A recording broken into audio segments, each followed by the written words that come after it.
Renungan Harian Katolik, Minggu 1 Maret 2026. Transfigurasi. Lalu Yesus berubah rupa di depan mata mereka. Wajahnya bercahaya seperti matahari, dan pakaiannya menjadi putih bersinar seperti terang. Matius bab 17 ayat 2. Saudara-saudara, pengalaman iman seseorang seringkali unik dan menarik. Penyebabnya adalah karena penghayatan dan gaya hidup tiap orang berbeda-beda. Menjadi menarik dan bermanfaat kalau semua pengalaman itu di-sharingkan, sehingga dapat saling memperkaya pribadi masing-masing. Maka, pengalaman iman tidak dapat diperdebatkan karena bersifatnya amat pribadi dan tergantung dari intensitas relasi yang bersangkutan dengan Allah. Peristiwa Yesus menampakkan kemuliaannya atau transfigurasi yang dialami Petrus, Yakobus, dan Yohanes adalah pengalaman iman. Ketiga rasul itu menyaksikan kejadian amat luar biasa karena mereka mengenal Yesus hampir seutuhnya dan mengimaninya sebagai Mesias, Putra Allah yang hidup. Petrus, Yakobus, dan Yohanes mengalami peristiwa iman bersama dengan Yesus di puncak gunung. Begitu bahagianya, sampai Petrus berniat membangun 3 kemah untuk Yesus, Musa, dan Elia. Ia ingin mengalami kebahagiaan dalam waktu yang lama. Ia ingin tinggal bersama dalam kebahagiaan dengan Yesus dan nabi-nabi.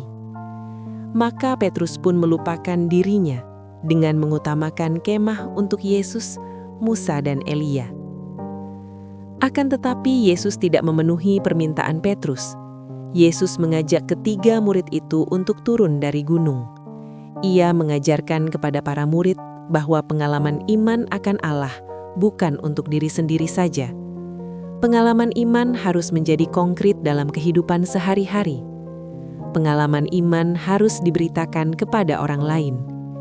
Hidup yang dilandasi pengalaman iman akan kebersamaan dengan Allah harus ditampakkan di dunia ini. Dengan demikian, Allah semakin dimuliakan dan semakin banyak orang yang mengalami Allah dalam hidup mereka. Penampakan kemuliaan ini terjadi di tengah perjalanan menuju Yerusalem, jalan menuju penderitaan salib. Transfigurasi menjadi pengingat bahwa kemuliaan Tuhan tidak meniadakan penderitaan, tetapi justru menyertainya. Kemuliaan didapat setelah kesetiaan memikul salib. Sayangnya, jalan salib menuju kemuliaan sulit dipahami oleh para rasul. Karena itu mereka mengusulkan untuk mendirikan kemah di atas gunung, usulan yang lahir dari ketidaktahuan. Mereka tidak tahu bahwa kemuliaan yang mereka saksikan di atas gunung akan dicapai dengan jalan salib dan penderitaan. Para murid yang menyaksikan peristiwa itu diberi kesempatan menikmati lebih awal cicipan pertama dari kemuliaan Paskah. Transfigurasi mengarahkan kita pada Paskah. Dari puncak gunung, Yesus turun kembali ke dunia, ke jalan salib, menuju kebangkitan. Ia tidak tinggal dalam kemuliaan sesaat, tetapi memilih menggenapi misinya melalui pengorbanan. Yesus tidak hanya mengiklankan yang indah-indah untuk mengelabui dan mempengaruhi para murid dan pengikutnya. Ia mengingatkan konsekuensi dari ketaatan dan kesetiaan pada kehendak Bapa. Sikap dan pilihan yang juga harus dimiliki para pengikutnya, yaitu mengambil bagian dalam kemuliaan kebangkitan dan setia di jalan salib. Kita juga mengalami momen transfigurasi, sejenak merasa terpau-kau dan merasa dekat dengan Tuhan. Namun kita dipanggil bukan untuk menikmati kemuliaan itu, melainkan juga membawanya ke dalam perjuangan hidup kita sehari-hari. Kita mesti berani turun menghadapi realita kehidupan yang tidak selamanya indah. Itulah jalan salib, jalan menuju Paskah. Penderitaan dipeluk dalam terang kemuliaannya. Menerima Yesus sebagai penyelamat berarti setia kepadanya, sebagai jalan, kebenaran, dan hidup. Hari ini kita merenungkan peristiwa transfigurasi. Kemuliaannya dinyatakan secara nyata kepada 3 murid terdekatnya, yaitu Petrus, Yakobus, dan Yohanes. Peristiwa istimewa di atas gunung adalah momen yang memperlihatkan kemuliaan Tuhan. Wajah Yesus bercahaya seperti matahari, dan jubahnya menjadi putih berkilauan.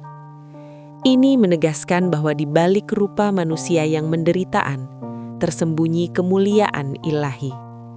Ini adalah pengalaman transformasi yang menunjukkan kepada mereka siapa Yesus sebenarnya dan menguatkan iman mereka. Suara dari langit menegaskan bahwa Yesus adalah Anak Allah yang terilih, dan kita harus mendengarkan Dia. Peristiwa itu mengajak kita selalu membuka hati dan telinga kita kepada Yesus, mendengarkan ajarannya, dan membiarkan diri diubahkan oleh-Nya. Ya Tuhan, bantulah kami untuk selalu percaya dan berpegang pada janji-Mu, dan membuka hati serta telinga mendengarkan suara-Mu. Demikian renungan hari ini.